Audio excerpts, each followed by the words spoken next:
आपको आपका लक्ष्य ना मिले तो अपना लक्ष्य बिल्कुल भी मत बदलना, बल्कि अपना रास्ता बदलना, क्योंकि वृक्ष सिर्फ अपनी पत्तियां बदलते हैं, जड़ें नहीं। जी हाँ दोस्तों, नमस्कार, जय माता दी। मैं एस्ट्रोलॉजर संदीप हूँ, आप सभी का बहुत बहुत स्वागत करता हूँ आपके अपने YouTube चैनल मिथुन राशि चैनल में, और आशा करता हूँ कि आप सब कुशल मंगल होंगे। दोस्तों, सबसे पहले तो माफ़ी चाहूँगा कि बहुत समय बाद वीडियो लेकर आए हैं। जी हाँ, आपके बहुत सारे कमेंट आ रहे थे, बहुत लोगों के कमेंट आए और बहुत लोगों ने जो है व्हाट्सएप पर भी पूछा।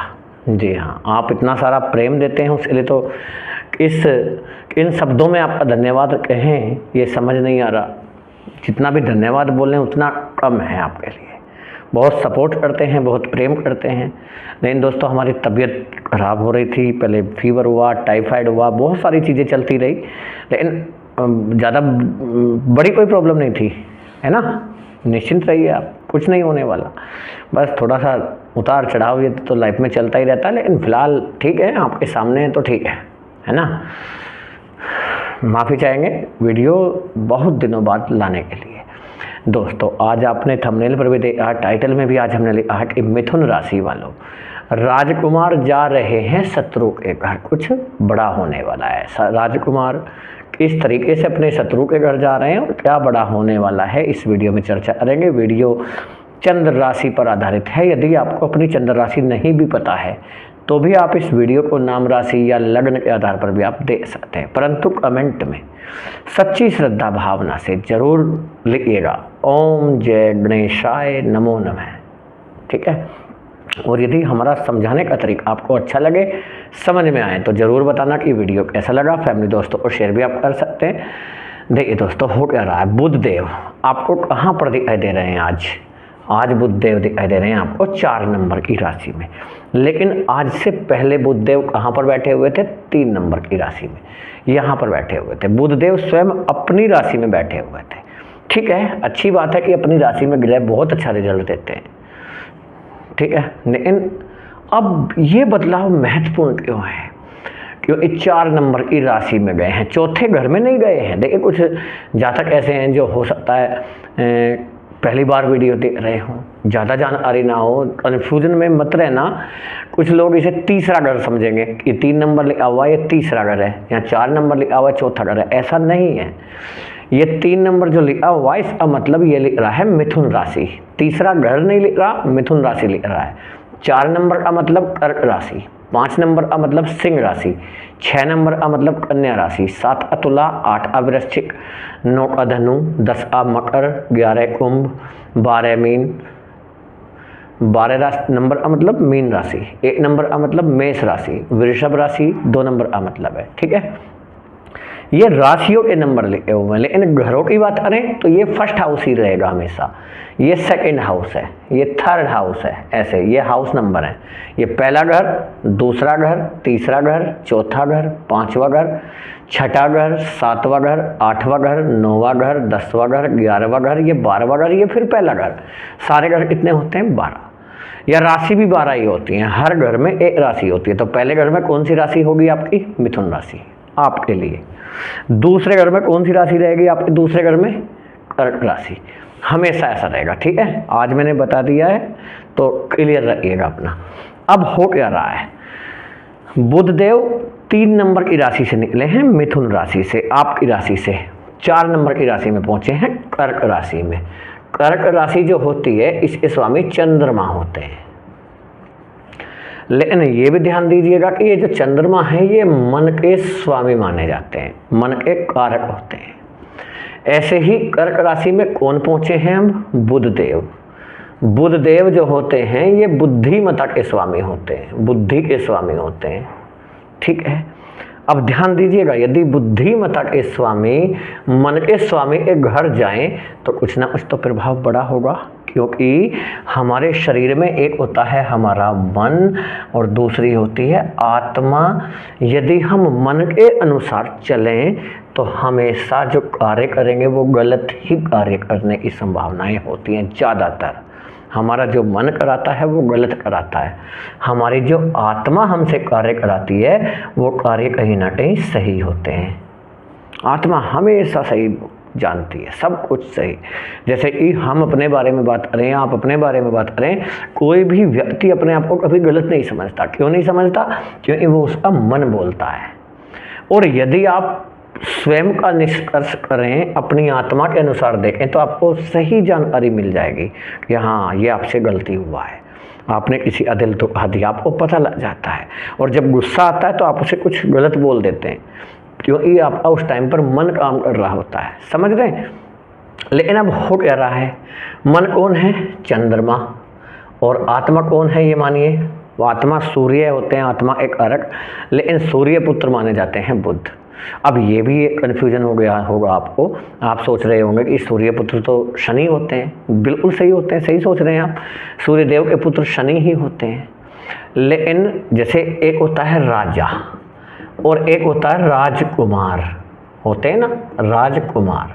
तो ग्रहों में राजा, ये ग्रहों में राजकुमार, और राजकुमार किस या युवराज किसे बनाता है? राजा अपने पुत्र को बनाता है। तो राजा राजकुमार को क्या मानते हैं? पुत्र मानते हैं। तो इसलिए बुध को सूर्य पुत्र माना जाता है, ठीक है। तो आत्मा एक कारक सूर्य है और बुध देव को माना जाता है बुद्धि का कारक। मन के कारक और बुद्धि के कारक यदि मिल जाएं, मन के स्वामी के घर में पहुंच गए बुद्धि के स्वामी, तो ये समझिएगा आपकी लाइफ सेट। जी हाँ, चीज़ें बड़ी निकल कर आएंगी। अब आप अपने मन पर पूरी तरह से कंट्रोल कर ही लेंगे, जी हाँ, और वह कार्य करेंगे जो सही होगा, पहली बात। दूसरी बात, वह निर्णय लेंगे जो लेना चाहिए। अब आपके द्वारा लिया गया हर निर्णय सही साबित होगा, पहली बात। दूसरी चीज़ें ये हैं कि कहते हैं ना, सही समय पर सही डिसीजन लिया करो। सही समय पर सही डिसीजन कैसे लें? जब हमारा ग्रह ही सपोर्ट नहीं कर रहे हैं। ग्रह सपोर्ट करेंगे तो आप सही समय पर तो सही निर्णय लेंगे ही, सही निर्णय लेंगे। लेकिन याद रखिएगा, यदि समय भी आपका गलत चल रहा है तब भी आपका निर्णय कैसा होगा? सही साबित होगा। और हाँ, ये जी हाँ, ग्रह के गोचर का प्रभाव हमारे ऊपर ज़्यादा तो नहीं पड़ता, 5 से 10% ही पड़ता है।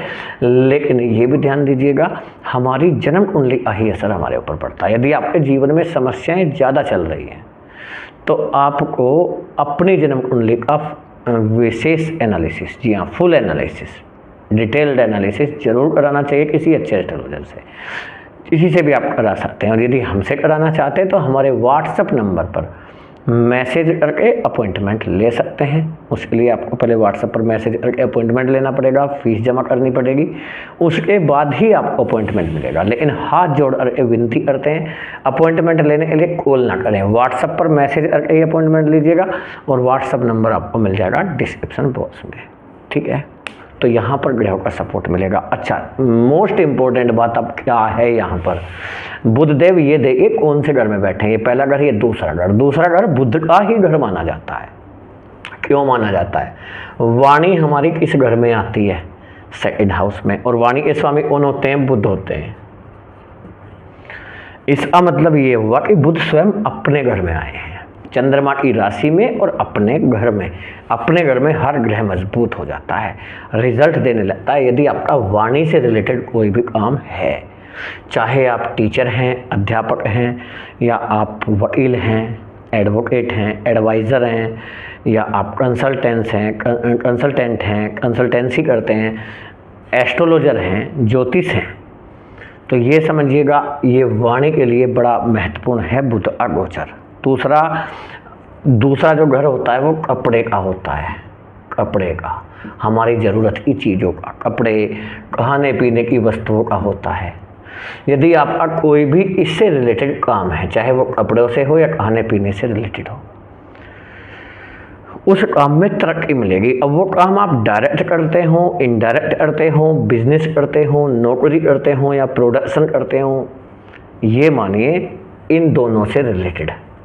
कपड़ों से रिलेटेड हो सकता है कपड़े आप एक्सपोर्ट इंपोर्ट करते हैं, हो सकता है आप रिटेलर शॉप हो सकता है आप बुटीक चलाते हैं, हो सकता है आपका होलसेल काम हो सकता है आप कपड़े की फैक्ट्री लगाए हुए हैं, या प्रोडक्शन करते हैं। तो ये सारी चीज़ें, ऐसे ही खाने पीने की वस्तुओं का एक्सपोर्ट इंपोर्ट करते हैं, होटल चलाते हैं, सेफ हैं, या आप रेस्टोरेंट चलाते हैं, या चलाने की सोच या काम शुरू करने की सोच रहे हैं, तो ये सारी चीज़ों में आपको बुध सपोर्ट करते हैं। निकला यार दूसरे घर से। अब बात ये आती है, बुध जो हैं आपके वो 2 ग्रहों के स्वामी हैं, एक 4th हाउस के स्वामी बुध हैं और एक हैं आपके बुधदेव 1st हाउस के स्वामी। 2 ग्रहों के स्वामी बुधदेव माने जाते हैं। पहला घर आपकी पर्सनैलिटी को दर्शाता है, पर्सनैलिटी का विकास होगा, पर्सनैलिटी से रिलेटेड आप काम कर सकते हैं, कारोबार कर सकते हैं, पर्सनैलिटी डेवलपमेंट के लिए आप कुछ सिखाते हैं लोगों को, या हो सकता है हेल्थ से रिलेटेड आप कुछ काम करते हैं, अपना बिजनेस कर सकते हैं, जॉब करते हैं, हेल्थ केयर सेंटर चलाते हैं, या आप हो सकता है ब्यूटी पार्लर चलाते हैं। तो इन चीज़ों में आपका बुध का सपोर्ट मिल रहा है। आप वाहन से रिलेटेड काम करते हैं, कोई भी काम, ट्रांसपोर्ट से रिलेटेड काम करते हैं, या आप रियल इस्टेट में काम करते हैं, तो ये समझिएगा यहाँ चीज़ों को सपोर्ट कर रहे हैं बुधदेव। आप प्रॉपर्टी खरीदने का या बेचने का कारोबार करते हैं, या आप ब्रोकर का काम करते हैं, या आप हो सकता है ये समझिएगा अपने खुद की मकान बेचना चाह रहे हैं, नहीं सेल हो रहा, या हो सकता है आप अपना जो मकान है उसे रेंट पर लगाना चाह रहे हैं, नहीं हो रहा। ये सारे काम आपके बुध के अंडर में आते हैं और इसे बुधदेव कर ही देंगे, काम बढ़िया जाने वाला है आपका। इसके साथ ही सुख सुविधाओं के जो कारक हैं आपके वो बुध हैं, यानी आप अपने लिए वाहन खरीदने की सोच रहे हैं, ताल नहीं लग रही, मौका नहीं बन पा रहा, कुछ ना कुछ समस्याएं लग रही हैं, वाहन सुख मिल सकता है। साथ साथ जॉब के स्वामी बुधदेव हैं, फाइनेंस की जॉब आप करते हैं या जॉब ढूंढ रहे हैं, तो ये समझिएगा मौका अच्छा है आपके लिए। बैंकिंग से रिलेटेड आप काम करते हैं, ये आपका जॉब है।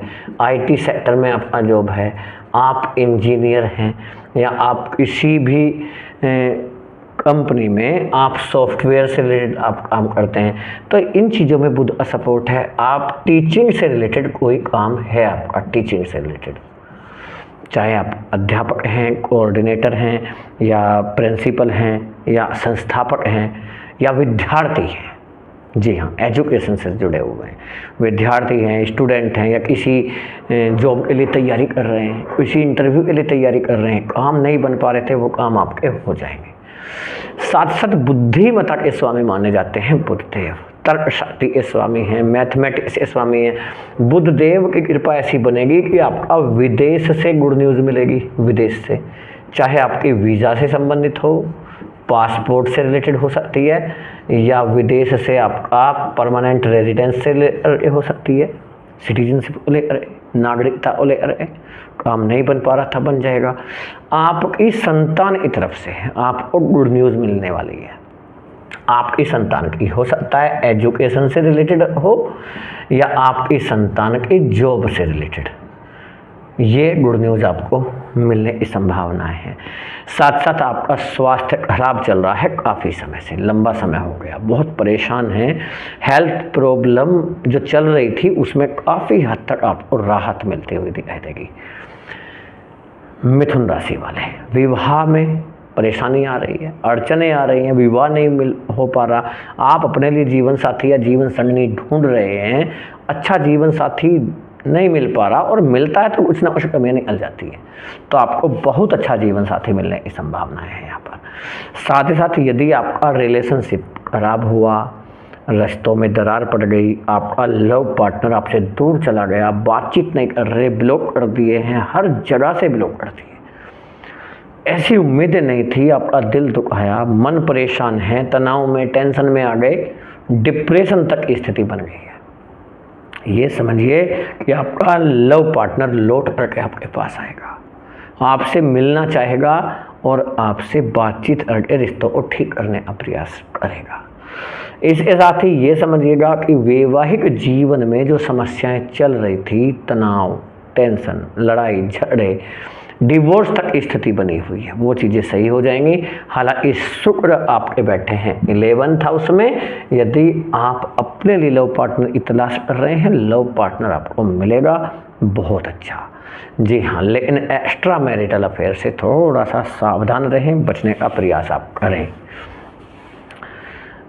ऐसे जातकों के द्वितीय विवाह के योग बने हुए हैं जिनका डिवोर्स हो चुका है या अपने पति और पत्नी अलग हो गए, किसी भी रीजन से मानिए द्वितीय विवाह का योग बन जाता है। दोस्तों वीडियो को ज़्यादा बड़ा ना करते हुए इतना ही रहेंगे। वीडियो कैसा लगा कमेंट में ज़रूर बताइएगा, फैमिली दोस्तों और शेयर ज़रूर करिएगा। और यदि हमारा समझाने का और बताने का तरीका आपको समझ में आया हो वो भी बताइएगा कमेंट में कैसा लगा। मिलते हैं बहुत जल्दी नई वीडियो में। बुद्धदेव की कृपा हमेशा आप सभी के ऊपर बनी रहे। जय हिंद, जय भारत, वंदे मातरम, जय बुद्धदेव।